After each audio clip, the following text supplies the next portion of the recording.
भगवती सूत्र में कहा गया है, अत्थिणम भन्ते जीवाणम कक्कस वेयणिज्जा कम्मा कज्जन्ति हंता अत्थि। कहन्नम भन्ते जीवाणम कक्कस वेयणिज्जा कम्मा कज्जन्ति। गोयमा पाणा इवा एणम जाव मिच्छा दंसन सल्लेणम एवं खलु गोयमा जीवाणम कक्कस वेयणिज्जा कम्मा कज्जन्ति। यहाँ भगवती सूत्र में दो शब्द प्रयुक्त किए गए हैं। एक है कर्कश वेदनीय, दूसरा शब्द है अकर्कश वेदनीय। हो सकता है अनेक व्यक्ति जो 8 कर्मों को जानते हैं, परंतु उन्होंने कर्कश वेदनीय और अकर्कश वेदनीय के रूप में कोई जानकारी नहीं भी प्राप्त की हो। कर्कश वेदनीय कर्म जो कर्कश कष्ट से दुख से भोगा जाता है, कर्कश वेदनीय कर्म होता है।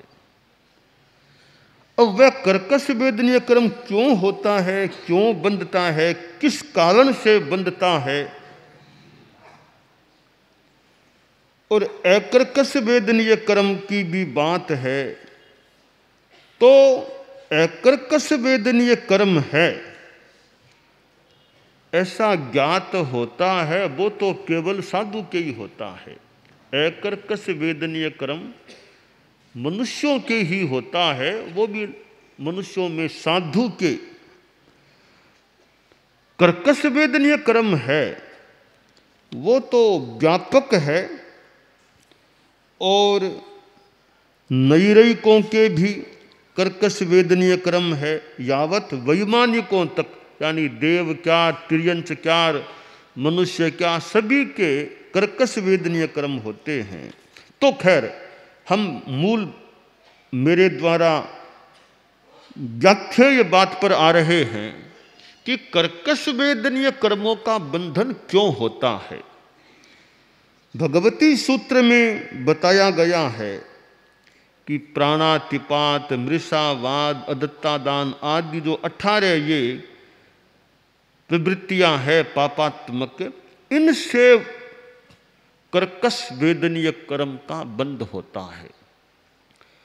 आदमी जितना इन पापों में रहता है, इन प्राणातिपात यानी हिंसा, झूठ, चोरी आदि आदि से वो कर्कश वेदनीय कर्म बंधते हैं। अब परिणाम जितने हमारे यानी प्राणी के खराब होते हैं, वो खराब परिणामों से बंधन होता है प्राणातिपात, मृषावाद आदि के संदर्भों में, तो कर्कश वेदनीय कर्म का बंध। और कर्म बंधा है, कर्कश वेदनीय है, वो फिर दुख से भोगा जाने वाला होता है। कर्मों का भोग किस तरह होता है?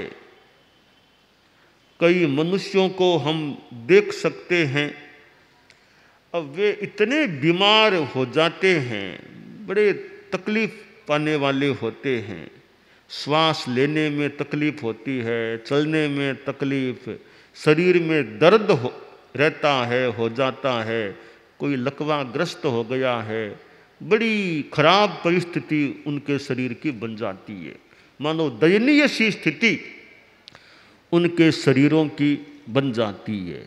तो हम मनुष्यों में भी कईयों को देख लें, कैसे वो लगता है कष्ट में हैं।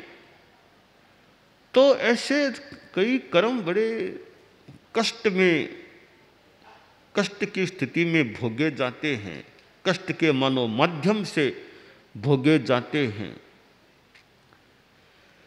तो कर्मों का फल है, किया है तो भोगना होता है। अब सावधानी हम यह रखें कि कर्म ऐसे बंधे नहीं। प्राणातिपात आदि से ये 18 जो पाप की प्रवृत्तियां हैं उनसे ये कर्कश वेदनीय कर्म बंधते हैं। तो इन पाप की प्रवृत्तियों से हम बचने का प्रयास करें। साधु के प्राणातिपात विरमण, मृषावाद विरमण, यों 18 पापों से विरमण होता है। भगवती सूत्र में बताया गया है कि अकर्कश वेदनीय कर्म क्यों बंधते हैं। तो कहा गया कि पाणाइवाय वेरमणेणम जाव परिग्रह वेरमणेणम कोह विवेगेणम जाव मिच्छा दंसन सल्ल विवेगेणम। ये 18 जो पाप प्रवृत्तियां हैं इनसे विरमण कर लो, इनका विवेचन कर दो, फिर अकर्कश वेदनीय कर्मों का बंध होता है। तो एकदम विरमण करने वाला तो मनुष्य ही माना गया है और साधु होता है। तो सीधा सा सिद्धांत या कथन मान लें कि प्राणातिपात आदि की प्रवृत्ति से कर्कश वेदनीय का बंध, प्राणातिपात आदि के परित्याग की स्थिति में अकर्कश वेदनीय कर्म का बंध। तो ये दो शब्द जो हैं कर्कश वेदनीय अकर्कश वेदनीय, हमारे जो साधु साध्वियां हैं, कुछ तत्वज्ञान रुचि वाले भी हो सकते हैं, इधर ये जैन स्कॉलर आदि आदि जो अध्ययन करने वाले हैं उनके पढ़ने में आए हों तो आए हो सकते हैं, अन्यथा ये कुछ नए शब्द हो सकते हैं कईयों के लिए। कर्कश वेदनीय कर्म और अकर्कश वेदनीय कर्म। तो अब प्राणातिपात आदि जो हैं वे कर्कश वेदनीय कर्म बंध के कारण होते हैं। अब कोई प्राणियों को मारता है, कोई शिकार करता है। अब राजा श्रेणिक जैसा व्यक्ति नरक में चला गया, धर्म से भी वैसे संपृक्त, परंतु कर्म है वो शिकार की प्रवृत्ति की, पंचेंद्रिय प्राणी का के प्रति शिकार और पंचेंद्रिय प्राणी का हनन नरक गति का एक कारण है पंचेंद्रिय वध। तो ऐसा पंचेंद्रिय वध का काम करे तो फिर नरक का वो तो कारण बताया ही गया है। तो यह प्राणातिपात शिकार करना है, हरिण को मार देना, उसके गर्भस्थ शिशु को भी मर जाना यूं, तो ये प्राणातिपात है। और भी जीवों को तरह तरह से मारना, कष्ट देना, किसी जीव को फालतू सताना नहीं चाहिए। जैसे कोई मान लो बच्चे हैं, मनोविनोद के लिए एक छोटा सा होल है, होल में 2-3 कबूतर बैठे हैं, होल में 2-3 कबूतर बैठे हैं। अब वे बच्चे क्या कर रहे हैं, होल के दरवाजे बंद कर देते हैं, हो गया। अब वो 2-3 बच्चे होल में हैं, अब वो कबूतरों से आनंद ले रहे। आनंद कैसे ले रहे हैं कि कोई कपड़ा कुछ ले लिया, कबूतरों की ओर फेंके, कबूतर उड़ेंगे, वो यहाँ आके बैठे, फिर कपड़ा फेंका, फिर उड़े, वहाँ गए, फिर कपड़ा फेंका। तो कबूतरों को बार बार उड़ा उड़ा करके वे खेल सा खेल रहे हैं, आनंद ले रहे हैं। बच्चों को तो मान लो आनंद आ रहा होगा, उन कबूतरों को कितना कष्ट पड़ रहा होगा। बार बार उनको उड़ा उड़ा उड़ा उड़ा करके वो आनंद लेना है, तो कबूतरों को कितना कष्ट हो सकता होगा। तो यूं जो छोटे ये पक्षी हैं, प्राणी हैं, इनको भी यूं कष्ट पड़े मनोविनोद के लिए, वो कष्ट पड़े, ऐसा प्रयास करने से बचना चाहिए। अब छोटी चिड़िया है, अब उसको यूं हाथों में ले लिया, अब बेचारी छोटी सी चिड़िया वो उसका क्या वो भयभीत हो रही है, तकलीफ लो या दबा लिया उसको। पूछो बताओ मेरे हाथ में क्या है। चिड़िया को बंद कर लिया, छोटी सी चिड़िया, कि बताओ मेरे हाथ में क्या, बताओ क्या चिड़िया में क्या बीत रहा होगा, क्या बताएं। कि चिड़िया है कि जिंदा है या मरी हुई है। अब वो चाहे तो फट कियार मार दे, न मारे तो न मारे। अब कोई कहे कहाँ इसको झूठ करने के लिए चिड़िया को दबा के मार दूं। अरे तुम तो झूठ साच की बात में आनंद ले रहे होंगे, अरे उस चिड़िया में क्या बीत रहा होगा। तो ये प्राणातिपात संबंधी बातें हैं कि दूसरों को ये कष्ट प्रदान है। इसलिए करुणा अनुकंपा का भाव इस रूप में भी है कि मेरी ओर से किसी को तकलीफ नहीं पड़नी चाहिए। तो अनेक रूपों में कबूतर मैदान में बैठे हैं, चुगा खा रहे हैं, वो दाने अनाज वहाँ गिराया हुआ है। अब 25, 30, 35 कबूतर वो दाना चुगा खा रहे हैं। अब कोई जाके उनको फट उड़ाने की चेष्टा कर ले तो कबूतरों को कष्ट पड़ जाएगा ना, वो बेचारे क्या खाएं, उनके खाने में अंतराय आ गई, वे भयभीत भी हुए होंगे, फरफरियों उड़े होंगे, तो वायु का की भी अवज्ञा हुई हो सकती है। तो ऐसा होना तो यहाँ तक चाहिए कि हम सहज भाव से चल रहे हैं। देखें कि उधर बहुत सारे कबूतर हैं, तो उनके पास से गुजरूंगा तो कबूतर उड़ेंगे तो उनको कष्ट पड़ सकेगा, तो उधर नहीं जाके इधर भी रास्ता है ना, मैं इस रास्ते से चलूं ताकि कबूतरों के भोजन की अंतराय न पड़े, उनको भयभीत होकर उड़ना न पड़े, वायुकाय की भी उस कारण से अजयना न हो। तो ये अहिंसा का चिंतन है कि भाई उधर क्यों जाएं, इधर रास्ता है ही, ऐसे चले जाएं तो कबूतरों को तकलीफ न पड़े। यह प्राणातिपात से, हिंसा से दूसरों को कष्ट न हो, यह मनोभाव है कि प्राणातिपात से बचाव हो। मैं अहिंसा की जीवन शैली से जीवन जीऊं, तो हिंसा है वो कर्कश वेदनीय कर्म बंध का एक कारण बन जाता है। अब इसी प्रकार मृषावाद है। अब झूठ बोलना भी कर्कश वेदनीय कर्म का कारण है। हंसी मजाक में भी किसी को तकलीफ पड़े ऐसी झूठ तो नहीं बोलनी चाहिए ना। हंसी मजाक से भी किसी को तकलीफ पड़े ऐसी झूठ तो बोलने से बचना चाहिए। तो आज तो 1 अप्रैल है, कोई कहे 1 अप्रैल आ गई, आज तो फुल डे है, आज तो झूठ बोल दो। अरे झूठ तो ठीक है, मनोविनोद मान लो हो सकता है, किसी को तकलीफ पड़े वो काम नहीं होना चाहिए। अब वो सामान्य सी बात है, वो बच्चा भेड़ बकरियां चराने के लिए जाता था, टिब्बे पर गया, मन में आ गया कि लोगों को इकट्ठा करूं, तो छोटा बच्चा था 8-10 वर्ष का मान लो, आवाज शुरू कर दी, शेर आ गया, शेर आ गया, शेर आ गया। तो आसपास खेतों में किसान थे, वो लठ लेकर के दौड़े आए भी, क्या बात हुई, कहाँ शेर आ गया। तो बच्चे के पास आए, बोले क्या बच्चा, शेर कहाँ? कि नहीं नहीं, मैं तो ऐसे ही बोल रहा था, ऐसे ही बोलने लग गया था। सोचा बच्चा है, कोई बात। किसान चले गए। दूसरे रोज फिर उसने वही हल्ला किया, शेर आ गया, शेर आ गया। फिर किसान दौड़े आए कि कहाँ है शेर? नहीं नहीं, ऐसे ही बोल गया था। तब किसानों ने सोचा ये बच्चा थोड़ा ऐसा ही है, इसके आवाज से अब नहीं जाना है। अब तीसरे रोज वास्तव में शेर आ गया। अब आवाज दी, शेर आ गया, कोई आए नहीं, भी फालतू हमें दौड़ाता है, कोई गए नहीं। तो शेर आया, बच्चे को भी मार गया, कई भेड़ बकरियों को भी मार गया। तो मृषावाद, कि मृषावाद दूसरों को एक कष्ट पड़े ऐसा मृषावाद हंसी मजाक में भी नहीं बोलना चाहिए। तो मृषावाद है।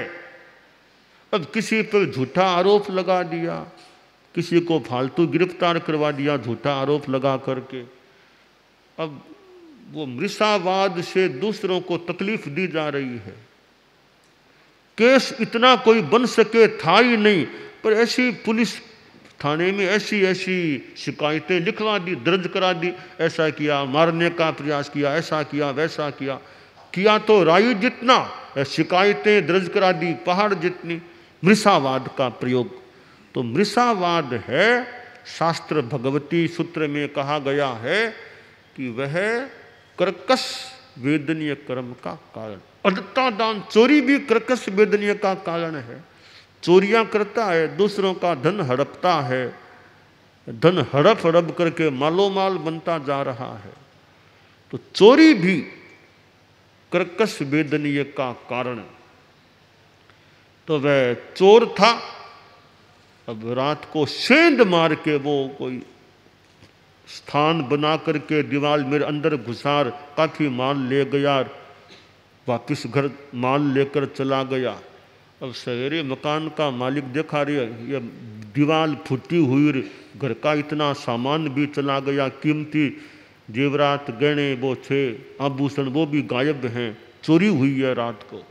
थाने में शिकायत अर्ज कर भी हमारे तो रात को चोरी होगी, चोर को पकड़ा जाए। तो पुलिस के लोग आए भी कि देखो कहाँ चोर, किसने चोरी की, तो देखो चोरी कैसे हुई, कहाँ हुई। तो वो सेंध मारकर चोरी की गई थी। तो दीवार को देखा रे ऐसे वो रास्ता बना करके कोई गया है। तो दो चार पुलिस के लोग थे, माहिर थे, चोर को पकड़ने में बड़े माहिर थे। कई पुलिस के लोग इतने माहिर होते हैं, किस अपराधी को कहाँ जाकर के वो दबोच लेते हैं, गिरफ्तार कर लेते हैं, कहाँ कहाँ जाकर गिरफ्तार कर लेते हैं। तो भी चोर को पकड़ना, अब कैसे पकड़े, गांव है, लगता है कोई गांव का ही कोई आदमी है जो परिचित है इस मकान का, वो ही अंदर गया होगा और उसने चोरी की होगी। तो चोर होना चाहिए इसी गांव के बाशिंदों में ही होना चाहिए।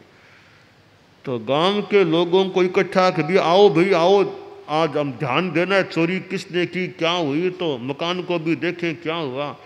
तो कई वो युवक थे, लड़के सब इकट्ठा भी देखें चोरी कैसे हुई, इकट्ठा हो गई। अब पुलिस का तो लक्ष्य था कि इसी भीड़ में से भी कोई चोर हो तो उसको भी पहचानना है, उनका तो अपना लक्ष्य था, तरीका था। तो पुलिस बड़े लोग सावधान थे, ध्यान रखें कौन चोर हो सकता है। तो पुलिस में जो मुखिया था, वो योजना तो पकड़ने की थी ही थी, बातचीत भी हो रही थी। तो पुलिस का मुखिया बोला, अरे इतना छोटा सा ये अंदर घुसने का रास्ता सेंध है, रास्ता है, तो इतने छोटे रास्ते में से चोर घुसा कैसे होगा, कैसे, इतनी कमर होती है आदमी की, तो वो अंदर ऐसे कैसे घुसा होगा, इस रास्ते से कैसे घुसा होगा। तो वो चोर उसी भीड़ में खड़ा था, तो गांव का ही आदमी था, उसी भीड़ में खड़ा था। तो पुलिस का मुखिया बोल रहा था, सा ये संभव कैसे हुआ, इतनी सी यह सेंध या रास्ता है तो आदमी ऐसे घुसा कैसे। यो एक दो बार वो बोल रहा था कि आश्चर्य है कैसे घुसा। तो वो युवक था चोर, वो देख रहा था मेरी कमर कितनी है, वो रास्ता कितना है। वो यो दो तीन बार उसने रास्ते को देखा, अपनी कमर को देखा, रास्ते को देखा, अपनी कमर को देखा, दो तीन बार उसने देखा। पुलिस का ध्यान था कि सबको गहराई से देखना है। उस युवक ने दो तीन बार अपनी कमर को देखा, तत्काल उसको पकड़ा कि हम तुम्हारी जांच करेंगे, तुम चोर हो सकते हो। नहीं साहब मैं कौन सा चोर, मैं तो गांव कोई हो, तुम लगते चोर हो। पूछा साहब क्या क्या माल गया आपका, जो मकान के जो मालिक था, अभी क्या क्या सामान चोरी हुआ। साहब हमारे तो ये आभूषण गए, ये गया।